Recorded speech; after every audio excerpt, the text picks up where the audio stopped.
Hello there, grumpy old fart here. I'm doing an AD&D hack, and I try to give people ideas on how to circumvent certain obstacles in advanced Dungeons and Dragons. I've been playing a long time, over 40 years. I started running Dungeons and Dragons in 1979. I've seen a lot of workarounds. So here we go. At some point, your player characters, and this is advice for dungeon masters as well.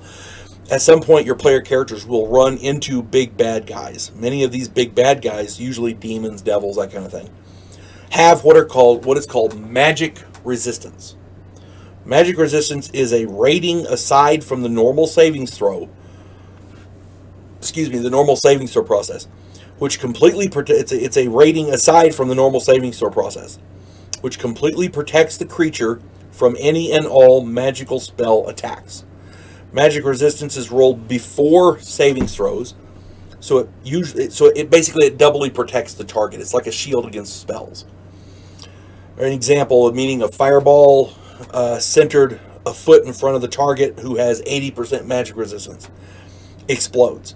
So this guy's got 80% magic resistance. The fireball explodes a foot in front of him. If the target makes that 80% percentile roll, it is completely protected from the fireball. If it fails that roll, the target still gets to try a savings throw to only take half damage. So it's an extra layer of protection that really stymies a lot of players.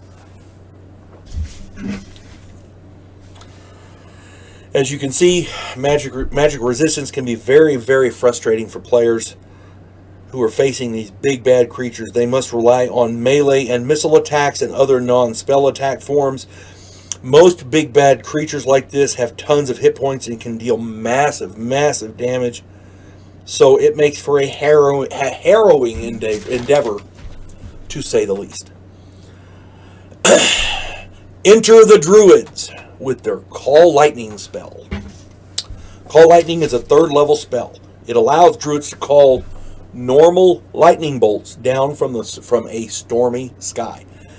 These are normal, non-magical lightning bolts that the Druids call and direct. The magic doesn't create the lightning, it just calls and directs the lightning. Call lightning. In the spell description, it clearly states the Druid is then able to call down bolts of lightning from the sky to the ground from a storm. So these are natural lightning bolts. As normal lightning bolts, these lightning bolts bypass magic resistance, and the target must rely on its savings throws just like everyone else. Also, the Druids get multiple attacks with each spell. I want to say it's one for every 3 levels, if I'm not mistaken, something like that. I haven't read the spell in a while, so bear with me. But note the casting time and the rate of the lightning bolts. You only get to cast one. It's one, but you get to cast 1 bolt per turn, but you get so many bolts depending on your level. But you can only get one of these spells. You can only call down 1 lightning bolt per turn. The casting time is 1 turn. So, these bolts, and a turn, by the way, is 10 rounds.